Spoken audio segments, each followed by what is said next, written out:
ng isang maginhawang bukas ang mga batang narito ngayon. Sa ating punong guro at mga guro na narito na nagsilbing pangalawang magulang ng mga batang ito sa patuloy na pagbabahagi nila ng kanilang kaalaman at oras upang malinang ang mga nagsitapos na ito. Ayon nga po sa ating mabutihing Congressman Maggie Dinugundo, ang edukasyon ang solusyon sa pagsugpo ng kahirapan.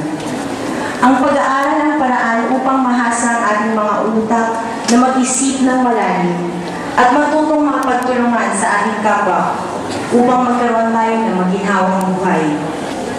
Ang aral na ito ay hindi katapusan, pagkos ito ay isang pasimula ng bagong yugto ng inyong buhay. Hayaan mo na ang mga natutunan nyo sa loob ng 6 na taon ay magsilbing inyong kayamanan at bala na inyong gagamitin sa pagharap sa bukas. Kaya mga bata, ipagpatuloy nyo ang inyong pag-aaral.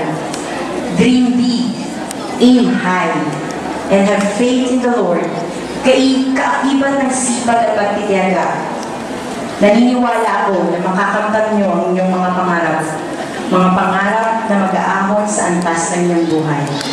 Mula po sa aming grupo, kay Congressman Maggie Dinugundo, kay Mr. Manuel Boy Carrion, sa aming mga konsehal, kay Konsehal Cecil Mayo, Jazz Antonio, kay Mr. Jonathan, kay Mr. Tyson C., at sa ating kagawa ng Moises Beltran, ako po ay bumabati sa inyong lahat ng isang maligayang pagtatapos. Ako po si Mary Ann Ken, Pinaraman Manalisay, kasama po si Miss Jasmine Antonio,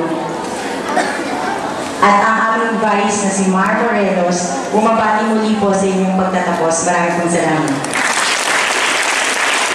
Batang nagsipagtapos, pangungunahan ni Christian Edward G. De Miguelio, batang nagkamit ng pangatlong karangalang banggit.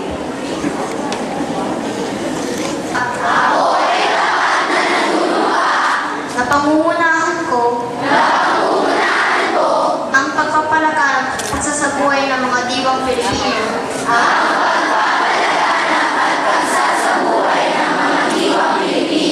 Na dinadalisay at tinataguyod ng ating mga bayani.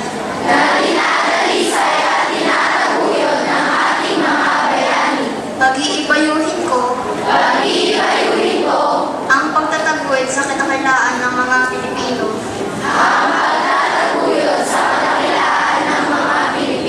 Isang lahing makadiyos, makatao, makabayan, at napagmahal sa kalikasan at sa katotohanan.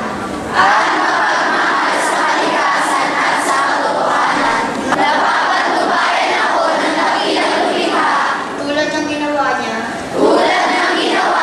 sa ating mga bayani.